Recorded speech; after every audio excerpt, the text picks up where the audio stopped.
Hello and welcome to the EDHRECast. My name is Joey Schultz and I'm joined as always by my fantastic co-hosts. First up, the guy who is really excited to try to cast all 10 of the ultimatum spells in one game. It's Matt Morgan. When I was younger, I wanted to be a shepherd because I really like their pies, but I was a little sheepish.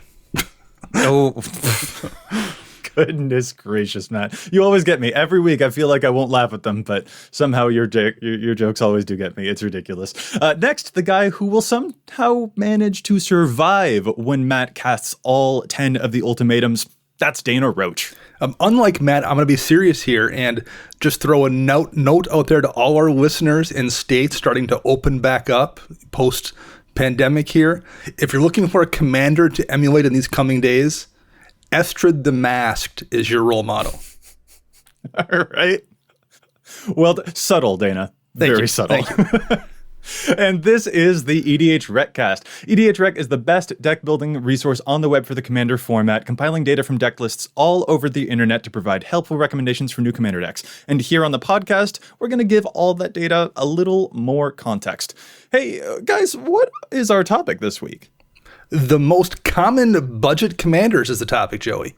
Indeed. We're going to be looking at some behind-the-scenes-ish data on EDHREC to see some trends about which commanders or strategies are built most often on a budget. But before we get to our main topic, we have to give a huge thank you to Josh Lequai and the folks over at the Command Zone who handle all the post-production on the podcast. They do an amazing job and make it look just so spiffy. So thank you guys so much. And of course, we want to thank our sponsors, Card Kingdom and TCG Player, who provide the up-to-date price info for the card images on EDHREC. If you want to get any of the cards that we talk about in this episode, we just can't recommend them enough. All you have to do is click on the price links on EDHREC and it'll take you right to their web pages. Or if you order from Card Kingdom, you can go to cardkingdom.com/EDHREC and that will help show your support for the site and for the show. Really awesome stuff. Guys, I'm really excited. Let's get into this whole budget commander stuff.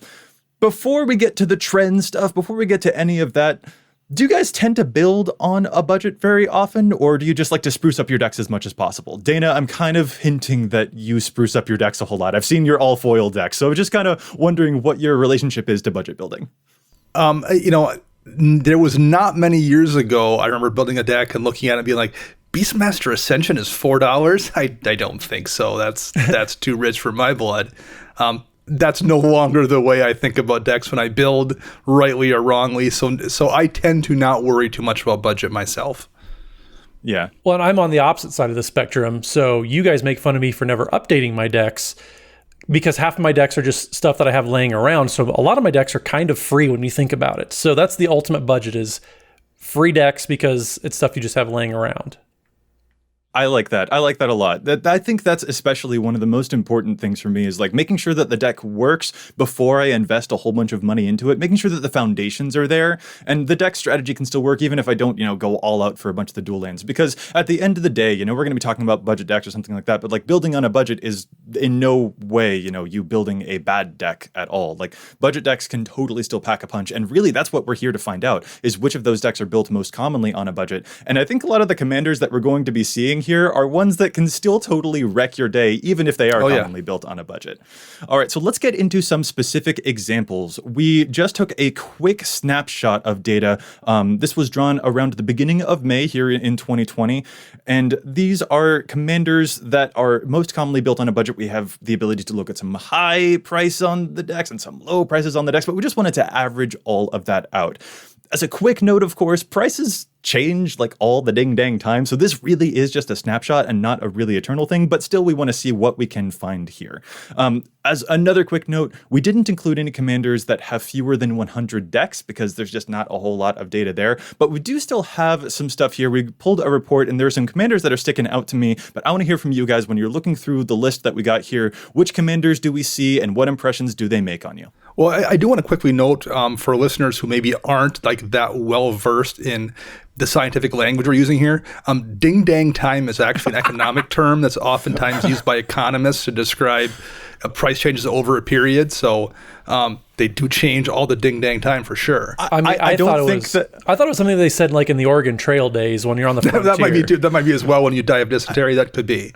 I just don't think that listeners want to hear how we average this out by the Pearson's second coefficient or anything like that. I'm not sure that that's useful. So ding dang time it is. Fair enough. All right, guys, what are we seeing here? Which commanders are built most commonly on a budget on average? So the top ones on our list here, we have Zada Hedron Grinder. Zada is a goblin from the second Zendikar block, and whenever you cast an instant or sorcery spell that targets only Zada Hedron Grinder, copy that spell for each other creature you control that the spell could target, and each copy targets a different one of those creatures. We have Grun the Lonely King up next. Relatively new commander out of Dominaria. Grun is a 5/5 with kicker 3, and if he was kicked, enters a battlefield with 5+1 counters on it. Whenever Grun attacks alone, you double its power and toughness to end a turn. We have Mowu, loyal commander number 3. Should have had Matt read this one. Maybe. A hound with trample and vigilance, and if one or more +1 counters will be put on Mowu, put that many +1 counters on it instead. It's a 3/3. And last, number 4, Howard the Fire Fletcher. They're a 3/3 with trample, and whenever you cast a spell, if that spell was kicked, put a +1 counter on Howard the Fire Fletcher, and Howard deals damage equal to the number of +1 counters on it to each opponent. So yeah, those make up the top lowest budget, top lowest. That works in my brain somehow. Top low. But yeah, we do. Top lowest. Yeah, we do see those showing up most consistently built on a budget. I'm noticing that all of those are uncommon cards. Yeah, I mean, you look at them and they kind of seem like there's a bunch of, to me at least, a bunch of just very cheap, very efficient cards that pop into my mind because a lot of them tend to be, kind of draft chaff. Oh, well, I found this and I kind of built an entire deck around just cards that I found laying around. And all of those seem to be those types of cards. Yeah, I mean, the commanders themselves, you mentioned, they're uncommon, so the commanders themselves are budget. 3 of the 4 are monocolor, so you have a cheap land base for the most part working with them there as well. And they tend to do fairly cheap things. Zada's doing kind of combat tricks, which are oftentimes, Matt mentioned, draft chaff cards that are cheap. Halar is using kicker effects and a lot of that. There's a lot of commons and uncommons being put in that deck too. So it's a lot of, they're cheap commanders that are doing cheap things. Yeah, and I guess here's the other thing for me. Remember how we said that some of these commanders are going to be still powerful?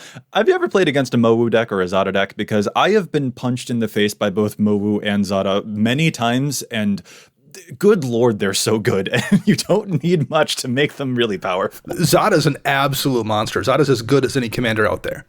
Yes, yeah, absolutely. So those were just some of the, the ones among the top. But are any other commanders here that stand out from the list?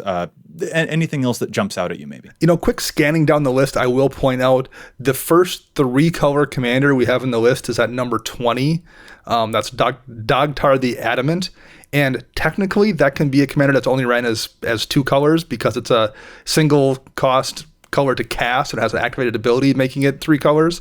So you don't even have to have a complicated land base to run that commander. So my main takeaway here is lands are expensive. Yes. It's not surprising at all to see so many 1 and 2 color commander decks in this list because, mana bases tend to be one of the more expensive ones.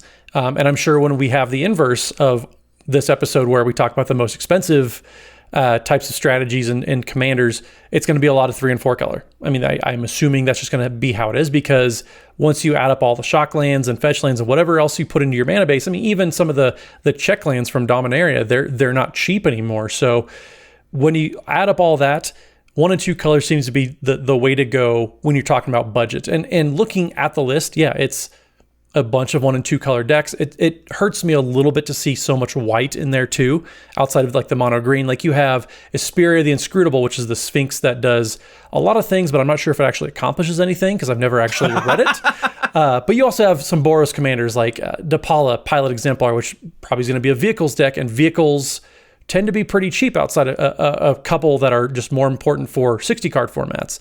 You also have Annex and Siamede, which is it's a very, very fun heroic deck, but also at the same time, it's kind of in the same territory as Zada, where it's just a bunch of instant sorceries, maybe some pump spells.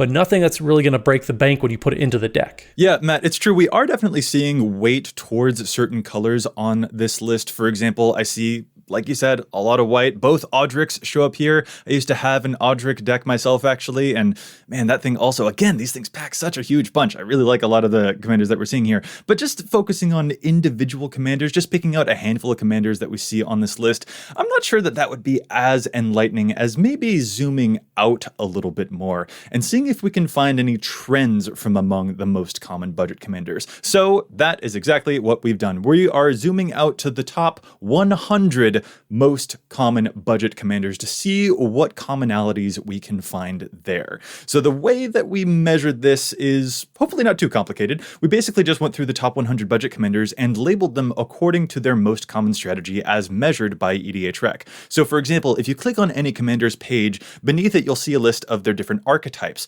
such as like life gain or mill or something like that, because EDHREC has measured a high density of those types of cards that are commonly put into that commander's different decks from all the deck lists all across the internet.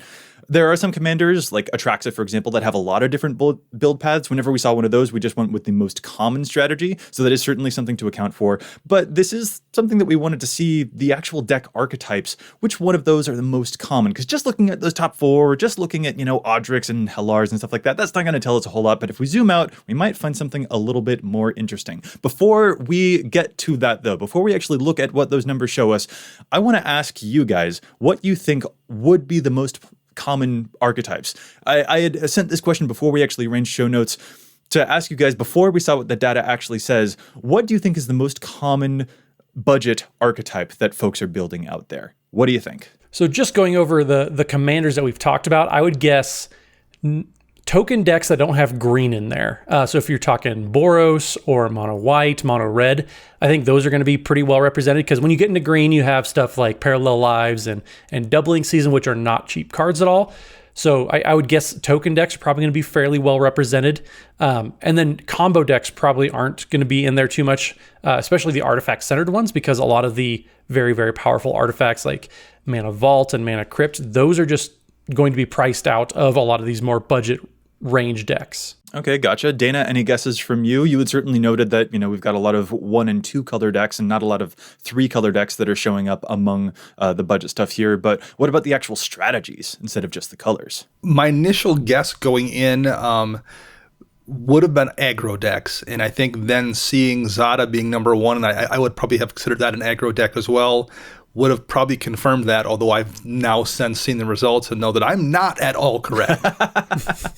Well, in that case, let's just get to them. Dana, what are the results that we are seeing? What is the most common archetype that is commonly built on a budget? The most common archetype built on a budget is tribal. And if you think about it, that does make sense, because when you're building a tribal deck, you're usually limiting yourself to a pretty specific card pool. And many times you're digging from the commons and uncommons of that card pool to have the specific tribal bodies you want for that deck. So it makes sense in hindsight looking at it, but, I wouldn't have guessed tribal. You wouldn't have guessed tribal. I think that, I don't know, now that we know the answer, I guess it's kind of like, I probably would have said that, and that's really cheesy of me to try and do. But like, the more specific a strategy is, the less ubiquitous those cards become. And so that means that, not everyone's going to want them. And usually an increased demand is what tends to lead to a higher price. There aren't like a bunch of goblin smothering tithes, for example. So that is kind of an inclination that I think does sort of help it. But among those most common here, let's actually get to the number, because it's not just the most common archetype that we saw among this trend. It is overwhelmingly the most common. 38 of the top 100 commanders that we measured this way that are most commonly built on a budget, 38 of them had a tribal archetype build. We had mentioned Depala earlier. We also had stuff like Ariel, Knight of Windgrace, the Knight tribal commander. Cassetto shows up. That's Snake tribal in Simic colors. Adelise, the Cinderwind, who is also a Spellslinger, but was counted as tribal because the strategy is most commonly Wizard tribal on her page. A whole bunch of tribal stuff. Nearly 40% of those things. Like, that's just Tribal was a huge one here. A lot of the data is weighted in favor of this archetype being very, very common to build as budget. Well, one thing that's very interesting that we've talked about a couple times before is Gargos, which is the legendary Hydra that makes all your Hydras cheaper, but also has a fight clause built in whenever you target it with a spell. So seeing that as one of the most budget-friendly ones, and we even said when we made that observation originally, some of those Hydras that you're putting in those decks aren't very cheap anymore. So it's interesting to see that Gargos, despite playing what can be an expensive tribe with Hydras, is actually showing up as a fairly budget deck overall. And I think, too, that speaks to the fact of their synergy and how well these cards cooperate with each other. You don't need the big individually powerful cards when those synergies can all allow them to multiply each other's power. And so these things can still be strong, even if you don't have individual good stuff cards or individually powerful cards. You don't need any singular expensive standouts to make these things still coalesce and do a really, really good thing. That was just the first archetype, though. What is up next? What are the numbers shown here? What is our next most popular archetype on a budget? So the next one we're seeing is going to be equipment-focused decks. So that's going to be talking about commanders like our Lord and Savior Valda, Keeper of the Flame, where you get all sorts of elementals every turn for every aura and equipment put onto Valdic, but also you have some commanders like Kemba, which will make a bunch of cats whenever you have some equipments on Kemba, and also Dantha Capuchin, which is another very versatile type of effect. So we're seeing 10 of the top 100 commanders fall into that equipment style deck. I feel like one of you guys had mentioned that maybe you thought Voltron would be among the top. Is that just my imagination? Is that me retroactively putting that in your mouths, or had you actually said that? We can retroactively pretend that I said that. Yeah. Well, but yeah, I'm fine with that. I'm totally here for it. I think that we all see those big scary equipment like the Sword of Feast and Famines or something. We see huge price tags on those, and we assume that maybe that might be a little bit out of reach, but it's actually pretty common to build those, especially with stuff like Valdic. I mean, Valdic makes a bunch of tokens. Matt, your Valdic deck is got to be maybe $20 tops, and that thing packs such a big punch that it really annoys me because my life total goes to 0, and it's sad. At one point in time, yes, I had a beta mountain in there, and that basic land cost more than the rest of the deck. Oh my goodness. It isn't that way anymore. I've obviously upgraded a little bit, but yes, it is very, very easy to put a critical mass of just common and uncommon type of equipments like Kite Shield and Bone Saw and all those just cheap, 1 and 2 mana equipments, and cram them into a deck that's going to give you some sort of a payoff for it. I will totally believe that there are some very, very powerful type of equipment focused commanders that you can build on $10, $15, and they'll do very, very well, even at some more higher powered tables, excuse me. Well, I think in a lot of ways, this is kind of similar to Tribal. Here in equipment, yes, you could run all the swords of punch and face or what have you, and definitely have them be expensive and strong. But the synergy Valdic and Kemba bring to running fairly common equipment makes up for the power level. The same thing I think is a little bit true in the Tribal section where we're looking at. They're talking about expensive Hydras, for example. The Hydras that aren't expensive are still pretty good. They generally don't print bad Hydras. They might not be standard good or might not be good enough to be worth $10, but they're still probably pretty effective cards in Commander. They tend to have trample and be pretty powerful and do something on the field. So you don't have to run the expensive things in either of these two slots to still have there be plenty of powerful cards for you to use. Yeah, for sure. And actually, speaking of Hydras, the next most popular archetype that we're seeing here, this is actually tied, but the next one we've got on our list is +1/+1 counters, which we know that Hydras love. But some of the commanders that we had just mentioned earlier, like Halar, does have a lot of +1 counter synergies going on there. Mowu, gotta love Mowu, kind of counts as a Voltron sort of, but the +1 counters are just totally off the charts. And man, Mowu packs a huge punch. That is a buff dog. Or other stuff like Rishkar or Vorel of the Wholeclade also show up here among the +1 counters as being very, very commonly built on a strict budget. And those are all really, really good. Tied for +1 counters, also with 8 among the top 100, we had the tokens strategy. And Matt, the thing that you had mentioned about the non-green tokens definitely came true. When we look through this list, I'm seeing a lot of non-green here in this tokens strategy. Yeah, stuff like Brutaclad and Thromach. I mean, Thromach, it does have green in there, but when you look at the typical deck, even when you look back to our Thanksgiving episode that we did a while ago, you can do some very, very powerful things with Throwmock and not need to have doubling season and parallel lives, which typically will just jack up the price of any deck that you put them in. Yeah, and the other one I was referring to was Temet, Vizier of Noctamoon, who is white and blue and makes your token unblockable. We also have some commanders like Ovaya Pashiri, another mono green commander that really loves tokens. And again, +1 counter strategies and token strategies, 8 of the top 100 most common budget decks. And I think that folks may notice we were talking about 38 for tribal, and that number dropped off really, really hard. Equipment had 10, +1 counters have 8, tokens have 8. We've got a couple of others that are still, sort of hanging on in terms of numbers, but it really is overwhelmingly skewed towards tribal when it looks at all of this budget stuff here. Let's go through the rest of what's on this list here, though. What are our next most common archetypes on a budget? Once you get past tokens, we're looking at Spellslinger, then auras, and last burn decks with only 4 rounding it out. But Spellslinger's only 6, so we're looking at some pretty small numbers here, definitely compared to tribal. Yeah, Spellslinger decks, stuff like Savin the Chronoclasm, for example, shows up as a very budget Spellslinger deck. Like you mentioned, there are 6 of the top 100 there. Auras, I kind of want to put an asterisk on that. We had 5 that registered here among the top 100. Stuff like Siona or Tiana, both really cool aura commanders. And then Burn sort of qualifies as stuff like Firesong and Sunspeaker, which is sometimes built as life gain, but does have a lot of burn cards on it to get all of that life, do a ton of damage to everything. And also the new Torbrand from Throne of Eldraine, who, again, talking about commanders that pack a huge punch. You don't need to do a whole lot to make Torbrand really powerful.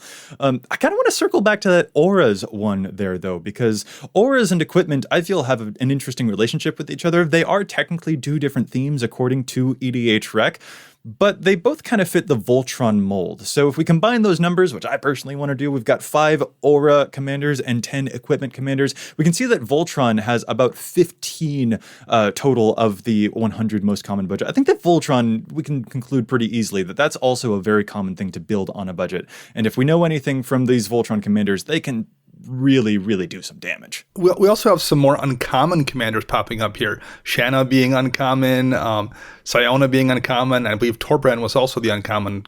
No, Torbrand was a rare. No. But so there's a couple of uncommons there as well that continue that trend of not necessarily being the rares and mythics that are showing up. Yeah, the final trend that we should notice here is that 18 of the top 100 budget commanders were uncommon.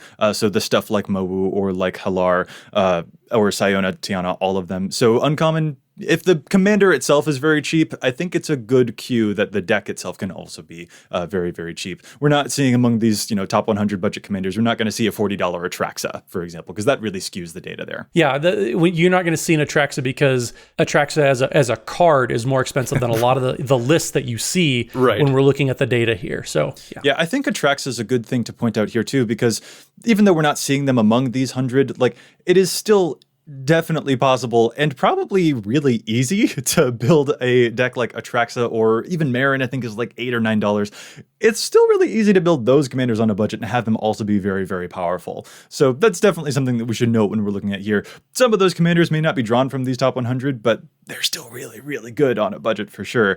Another thing that I do want to point out is that combo is a very difficult archetype to suss out when we're looking at all of these. For example, Experiment Kraj shows up on the list as one of the +1/+1 counters commanders, but Experiment Kraj is also really famous as being a combo enabler. So there's kind of a through line, I think, throughout a whole lot of these. Siona technically counts as an Auras commander, but also has an infinite combo available with the card Shield of Faith, Shielded by Faith, Faith Shield.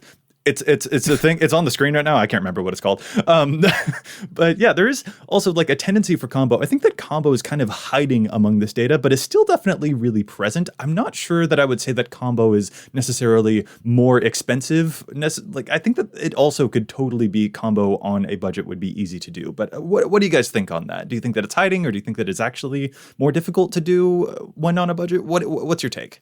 I think primarily it's hiding. I think it's really it's just tough to classify looking strictly at the cards versus talking to the person who's piloting the deck. So I think a lot of that is just the decks are hiding in our stats. Yeah, you can definitely hide some very, very cheap combo decks, or just hide very cheap combos into budget decks. If you're playing any of the green-white commanders, for example, you can put a Devoted Druid and a Vizier of Remedies, which lets you basically get infinite mana real quick, just because you tap it, put a -1/-1 counter on it. It doesn't get the -1 counter because of the Vizier, and you make infinite mana. Those are both pretty cheap cards, so you can easily put those into something and then just have an X spell payoff, and that's going to be a combo deck there too. So yeah, I think that a lot of the combo decks we may not just be able to see because there are so many interactions out there. I'm sure you can find some very, very cheap ways to fit in combo finishes to pretty much any deck. Yeah, that's just a difficult thing for EDHREC to measure, really, whenever there's combos on a commander's page, especially if you look at like an artifact commander, for example. Like I've been a player who plays an artifact deck and realizes, oops, I'm infinite on the board and I didn't even mean to. So combo's just difficult to actually measure in that way, but I do think it's kind of a through line here that is just hiding from the way that we measure. I also think that there's probably some weird number things going on where like just one or two really, really powerful cards in an archetype might well throw off the stats. I mean, it's very possible that if you were to remove, say, Doubling Season and Craterhoof Behemoth from things like a +1 counters deck or tokens deck, those numbers might skyrocket, but those cards are such absolute bombs in those decks that even if someone's running on a budget, they might well be like, I'm just going to not eat lunch for the next week and a half till I can buy that Craterhoof because it's so important to that deck. Or they just proxy it up or something. But that's going to totally throw off the numbers because those cards are so relatively expensive.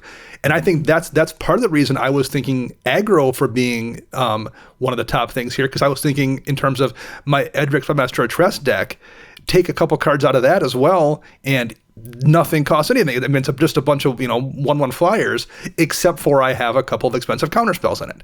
So things like that can really also throw some of these stats off, whereas there probably aren't any really expensive haymakers that tend to generically go into a tribal deck, say, for example. Mm-hmm. Yeah, that's always something very interesting that I like doing. It just in general with advanced filters is excluding some random key card. I was looking at Khazir and Ukima, for example, and I just happened to exclude all of the decks that were playing Food Chain. And all of a sudden I looked at the average price of the decks and it dropped by like $400 because people who typically are playing Food Chain type of combos, they're putting a lot more expensive support cards in there, like Force of Wills, like your fast mana that you typically see. So it's always interesting just to see what kind of budget gems you can pull out just by excluding one card. You bet. Yeah.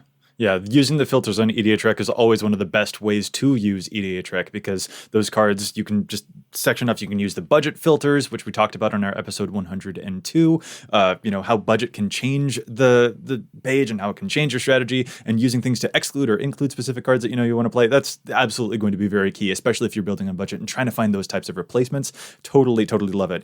Another thing I do want to point out about some of the data that we're seeing here is that a lot of the commanders that we've named and a lot of the commanders that we saw on this list do have multiple build paths, which we did address earlier, but I kind of want to revisit it because what's interesting about them is that a lot of those also have types that are still showing up as very common. For example, Kalemni registered as a giant tribal deck, but her next most popular archetype is equipment, which is the number 2 most popular budget archetype that we measured. So it's kind of funny seeing these, they sort of bounced off of each other.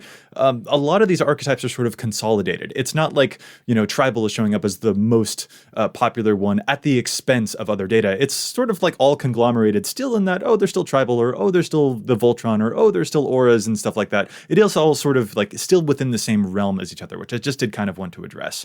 And the final thing that I wanted to ask you guys is if among these top archetypes that we've seen so far, are there any you're surprised didn't show up here? Aggro.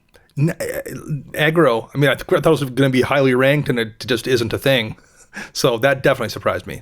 Yeah, it's always easy to build a monocolor infect deck and just put some cheap pump spells in there. I mean, especially in mono green and mono blue, you have little evasive creatures, and you just go to town, and all you need is a single Triumph of the Hordes, which is a $5 card, but even then you can put it with a bunch of 10-cent cards, and it's an insane deck still. So having that in there is kind of surprising, or having that not in there, I should say, is one that surprises me, because you can put a Necropede in nearly any deck and kind of build around that. Yeah, or a Tainted Strike. Tainted Strike is a lot of fun, especially. We're not talking about Tainted Strike after what Dana almost did to me on stream a few weeks ago. It was pretty great. But yeah, I think I'm with you that I sort of might have expected the Infect to show up a little bit more because a lot of those cards are very, very budget friendly indeed. We do want to talk a bit more about other strategies that aren't showing up here, some of the archetypes that are a little bit less common on a budget. But before we get there, we're going to challenge some stats because there's so much data here on EDHREC, but we don't always agree with it. Sometimes I think that cards are seeing too much play, sometimes they're seeing too little play, so what we like to do is challenge those stats. Matt, how about you start us off this week? What is your challenge? So my challenge this week is for Tajik Legion's Edge decks. So all you Boros fans out there, this one's for you. So Tajik has a very, very interesting ability where it prevents all non-combat damage dealt to other creatures you control. So keying in on that, I was looking at actually Zergo Helm Smasher, which is the big Zergo that's indestructible. And there's a card there that I really liked and actually has been performing very well for me in a lot of my decks that I think would actually be very interesting in Tajik Legion's Edge decks. And that card is Chandra's Ignition. So Chandra's Ignition is 3 red for a sorcery. It says target creature you control deals damage equal to its power to each other creature and each opponent. So if you have any sort of pump abilities like you typically are going to have in a Boros deck because you're probably winning through combat, you can pump up your Tajik, cast Chandra's Ignition, and it kind of turns into a one-sided board wipe because the damage is prevented to all of your other creatures, meaning if anything is going to get picked off, it's not going to be your stuff. This is a very, very good card, and if you look at the typical Tajik decks, there's all sorts of different cards like Chain Reaction, which deals X damage to each creature, which is the number of creatures in play. So there's already a lot of damage-based board wipes in the deck. I think Chandra's Ignition has the upside of being able to go to the face of the other players, which is going to win you games by itself. It's only seeing play currently in 14% of all Tajik decks, and I think that is very, very underplayed. All right, sweet deal. I like that pick a lot. Yeah, that's a great card. Dana, you're up next. I'm up next, and in Matt said the magic words, he said Infect. My challenge here is for Arc Bond in any Infect deck able to run it. Arc Bond is an instant from back in the cons block. Choose target creature. Whenever that creature is dealt damage this turn, it deals that much damage to each other creature and each player. So when you are playing Infect, people usually want to try to block your things with Infect. And you usually, hopefully, have less poison counters than they do. So if they block with some large creature, as long as it has a power less than the amount of poison that would kill you, it's going to deal that much poison to everyone at the table and conceivably should kill everyone but you. It's a combat trick. It's instant speed. It can be something that you can cast into a terrible board state when you are, have a 2/2 creature with Infect and someone has an 8/8 blocker out. It's a actual win condition if you are playing Infect and have access to red, and it should be in more than 1,800 decks total. Oh, only total? Wow, that's just a really nasty combat spell sort of in general. But I especially like it for the Infect thing, even though, boy, you nasty. That's ridiculous. But I think also, when we're talking about Infect, my mind went to Sultai. I usually associate Infect with Sultai colors or something like Atraxa, which is distinctly non-red. But if we use EDHREC's theme pages, there is an Infect theme page. And I'm seeing Saskia near the top of that list with at least 170 decks that are dedicated to an Infect theme in Saskia.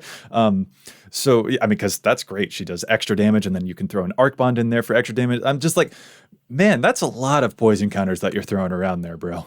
It's almost like I just built a Tim Retz Murder King Infect deck. Almost.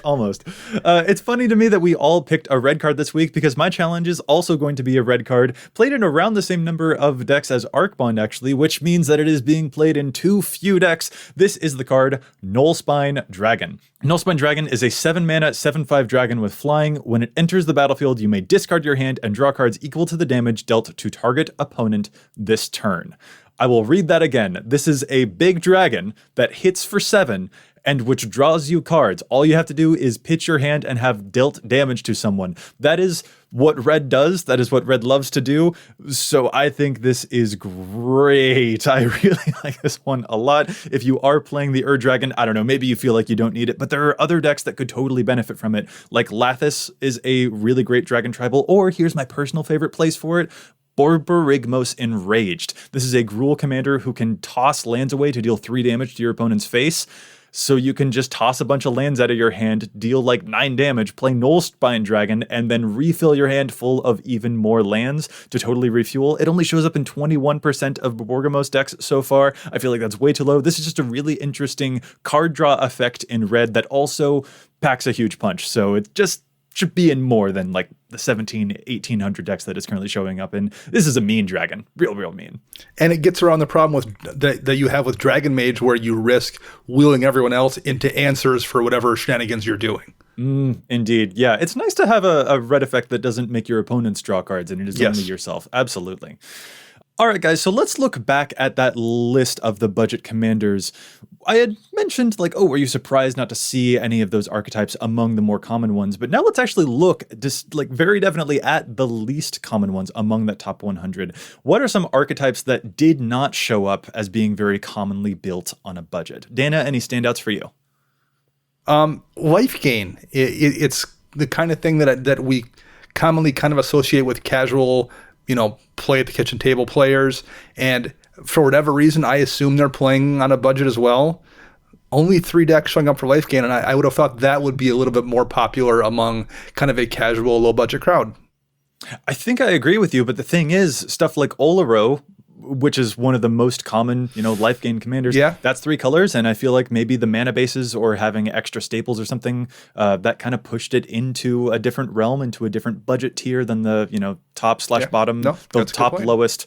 But I still can't figure out how that works in my head. But yeah, we do have some standouts here, like Evra showed up, which is a mono white commander that can switch your life total with its own power, or Obzidot showed up here too, which is also registering as a life gain deck because it keeps on coming in and out of play to gain you a bunch of life. So there certainly are some 3 of the top 100 that we saw there, though. But yeah, life gain didn't show up very commonly. And I do think that that's actually still a pretty cool strategy if you can do it, but just didn't show up, and I have to register my own surprise.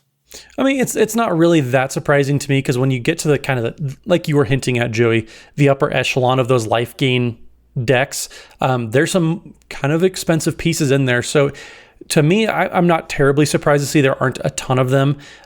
Same with Planeswalker decks. So any type of Super Friends, that's not surprising to see towards the more expensive end of the spectrum as well, because most Planeswalkers aren't really that cheap. And there's only 2 decks really showing up in that top 100, and that's going to be Chandra and Kythian decks. Both of those just happen to be kind of Chandra tribal and Kythian tribal, or Gideon tribal. So yeah, there's not a bunch of very expensive Chandras. There's a couple, but there's a lot of very cheap and not great Chandras out there too. So seeing those 2 specifically on the budget end, that makes perfect sense. Yeah, those flip walkers that can be, it's more of a Chandra tribal or a Gideon tribal or something like that. So it's not really a dedicated Planeswalker strategy. That was super not represented. And I guess kind of revisiting the life gain thing, you're right that I think a lot of the win conditions in particular tend to be very expensive. Like Aetherflux Reservoir, for example, has certainly climbed up there in price. So it might be just that the win conditions themselves are what kind of puts that strategy outside the realm of this particular budget.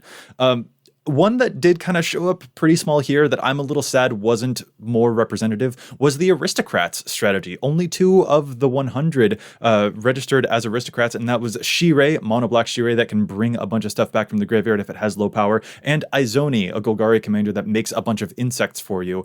Really great when you've got your Blood Artist and your Zulaport Cutthroat effects. I feel like Aristocrats should be really easy to build on a budget because there are a bunch of really cool ones like Vindictive Vampire and Falconwrath Noble. There's a bunch of really budget-friendly ones, the new Bastion of Remembrance, for example. But it just didn't really show up here a whole lot. And again, I'm a little bit sad because, man, I like sacrificing my own creatures to make everyone else die. Well, those decks, though, oftentimes do also tend to lean into kind of a stacks package with Dictate of Erebos and Grave Pact, and those are not cheap cards either. And Shirei, although every Shirei deck I've seen has been relatively budget, a lot of them still manage to find room for Cabal Coffers because they're mono black, and that card alone can screw up the budget of that deck as well. So it doesn't take many expensive cards to kind of throw throw a monkey in the wrench here, so to speak. Yeah, it kind of comes down to, in a lot of these categories, especially the ones that only have a few, how many of those key payoff cards are you putting into the deck? Like the Aristocrats, if you don't have a Dictative Erebos, then the average price is probably going to go down a decent amount. Same with Life Gain. If you're not playing the Sanguine Bond combo, then probably the average deck is going to go down quite a bit. And Planeswalkers, if you're not playing a Jace the Mind Sculptor, or the Wallet Sculptor, I guess I should say, for this situation, it's going to give you a lot more room to kind of fill out the 99. It's not that you can't play these strategies, because a lot of the support cards, like we were talking about, those are budget, but some of those big payoff cards, that's where the price kind of comes in, especially with this next category of artifacts. There's only 2 artifact decks that come into this list of the most budget because, like I mentioned earlier, a lot of artifact payoff cards, they are not cheap at all. But you have Jor Kadeen in this list and King Makar, which are the 2 commanders that we're seeing here. They're not playing some of these more expensive, probably blue, let's be honest, types of payoff cards that you would see in other artifact-themed decks. Yeah, no, artifacts, I am not surprised to see a low showing for artifacts here, because artifacts feels to me especially like it's going to be one of the more expensive strategies, to be perfectly honest. And actually, Matt, while you were talking about some of the payoffs for some of those other things, like you mentioned the Exquisite Blood Sanguine Bond combo, Exquisite Blood is very expensive. Yeah. I think you're totally hitting the nail on the head with some of those payoff cards, especially for the strategy. But there's still something interesting to point out there, too. We noticed that +1/+1 counters was a very popular strategy among the most common budget strategies. But like a doubling season would be really nice in a +1 counter strategy, and that's kind of like a really good enabler, a really good, maybe a payoff card, you might call it, in that strategy. But it's not necessarily impeding the data for the +1 counter strategies. I think, though, that maybe it has to do with the density of it. Like, you don't need a single doubling season. You've still got plenty of other budget options that can still just put like 5 or 10 +1 counters onto a thing. You just play a Mana Gorger Hydra, and that thing's going to take you all the way home if no one gets rid of it. So it's not as necessary compared to you need a high density of Planeswalkers to make that strategy actually work, regardless of whether you have a doubling season or something like that. You need a whole lot of artifacts to make artifacts good. And they can certainly all be budget, but a lot of those artifacts are going to be, since they are so ubiquitous, they can increase in demand and therefore increase in price and stuff like that. So those payoff cards and the high density of them as well, I think, is what's affecting these numbers a whole lot. Oh, 100%. And you kind of hinted at it, and I really like that point of, there's budget replacements for doubling season. There aren't really budget replacements for Sanguine Bond. Both of those cards are kind of expensive. Well, Exquisite Blood, I think, is Exquisite Blood, yes. But yeah. Both of those cards aren't really cheap anymore, though. But yeah, point taken. Yeah. But even like Dictative Erebos, that's not very cheap anymore either. So that kind of keeps the Aristocrats down. You can build those decks for sure. But are there budget substitutions for some of those big key payoff cards? With tribal decks, there are. With +1/+1 counters decks, there are. Artifacts, I mean, you can play your Ichor Wellsprings and all those types of cantrippy things, but then once you get a Clark Clan Ironworks, that's when the price starts to creep up a little bit. And so what are the payoff cards that are kind of gatekeeping from the budget to the more expensive decks? Yeah. Oh, and it's not just that too. You've got stuff like Darksteel Forge, there's tons and tons of them, especially when they can enable a combo and then they get, really high demand, stuff like that. Yeah, absolutely. Another one that I definitely want to touch on here that is super not showing up as a most commonly built budget archetype is lands. Land decks, we only had one among this top 100 that could count as a land commander, and that was Sasaya, a mono green commander that I barely can remember what it does. You have to have a lot of lands in your hand, and then it makes your lands do tap for a whole bunch of mana. Like, really, really cool. Tends to have like 60 lands in the deck or something like that. But you're not seeing a lot of landfall here because a lot of those landfall cards are so expensive. You've got your Gitrog monsters, your Titanias, your Obnixilis, who has a landfall. It's a mono black Obnixilis, and he's really, really cool and really, really good. Omnath also can be very expensive. And then the support cards for them too, Azusa and Exploration and all of them. That's a very, very expensive one to try and build. It can always be done on a budget, but it's just not very common because those cards keep on climbing and climbing in price. So that's definitely one that I wanted to point out here. I love Landfall. It's definitely one of my favorite things to build, but it is not necessarily a cheap one to do. That's a really good point, Joey.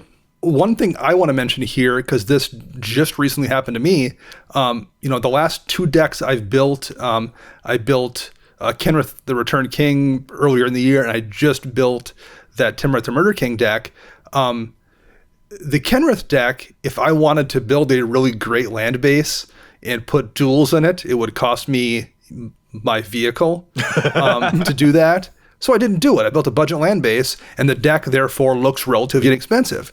My Timurit deck, however, I look at it, I'm like, well, it's just a Badlands, which is still an expensive card, but like it's just one. It's a pricey. It's a really expensive card. It was, it's 3 digits to pick one up, but it's just one. There's just one expensive land in that deck, and mentally, that made it way easier for me to pick up the one land than it did to pick up 10 for Kenrith.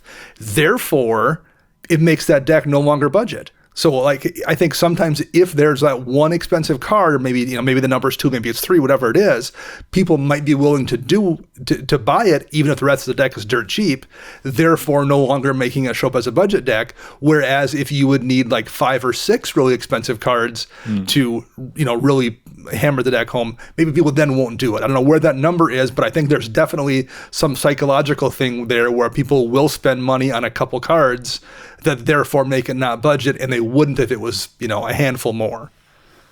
Well, and that's kind of something that we hinted at, and I think you did an article on this actually, on this concept of people will put more money into what is kind of commonly observed as more powerful commanders. Sure. We saw Daggertar the Adamant on this list of budget commanders, and it has a very similar playstyle, has a very similar theme of +1/+1 counters as Gave, Guru of Spores, which is not a cheap deck. If you look at the average Gave deck, it's very expensive because people kind of look at it as this is a more powerful commander in the abstract. Therefore, it's probably going to be worth it more often to fully deck it out. They're going to put those doubling seasons in there. They're going to put those Dictate of Ereboses and all those expensive staples that you would see in the higher end decks of the dollar amount spectrum. You're not going to see those in Daggertar because people see Daggertar the Adamant and they think, well, this isn't as good of a commander, so sure, I'll just keep it as a budget thing. It's kind of like the uncommon commanders. They see uncommon as the rarity for that legend, so they typically will keep it as a more budget commander. I wonder if that's an effect that we really see, though. I know we hypothesized about that with the Scarab God versus Lazav or any of those, for example. They see that as this is a more powerful commander, so we'll spend more money, we'll invest more into making it more powerful and push those limits versus the ones that are kind of a middling power level commander. Yeah, I think when I did the article, I definitely found out people were willing to put more money in their Omnath deck than they would in their Mina and Den deck, or they're willing to put more money in their Scarab God deck than they would in the very similar Geese and Geralf deck. So yeah, absolutely, the powerful commanders made people then want to build a more powerful and then, generally speaking, more expensive deck. They would go the extra mile and buy the dual land for the more powerful commander. So for sure, there's some of that at play, definitely. Yeah, and not even the dual lands, but just you have a Grimgrin deck and they just want to play their zombies or whatever, but then they have Scarab God, they're more likely to put in Cyclonic Rift, which is, it's not a cheap card by any means anymore. So just all those little types of things, I wonder how often that holds true beyond just what we're making, observation-wise from the data specifically. Mm-hmm. Yeah, I really love that take. There is almost a cascading effect to budget in the way that you mentioned. Yeah. Although it's just a Badlands is still a quote I'm never going to get out of my head. That doesn't make any sense to me.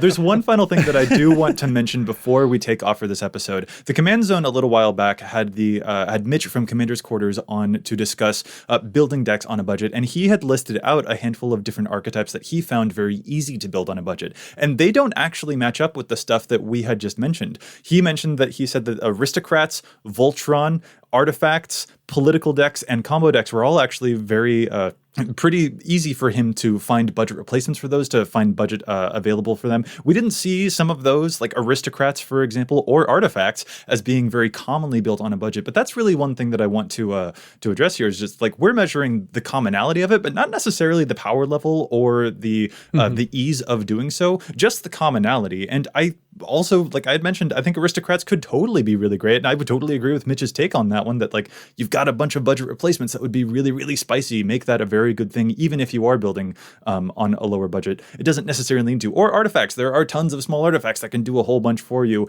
It just is more commonly built expensive, but that doesn't necessarily mean that it's less powerful. That doesn't mean that it's going to be more difficult, anything like that. I just wanted to make sure that we hit that note there, because building on a budget, I mean, We talked about Zada at the very beginning. I have been hit by Zada and by Mowu so many times. It's so frustrating. These are still really, really good commanders, y'all.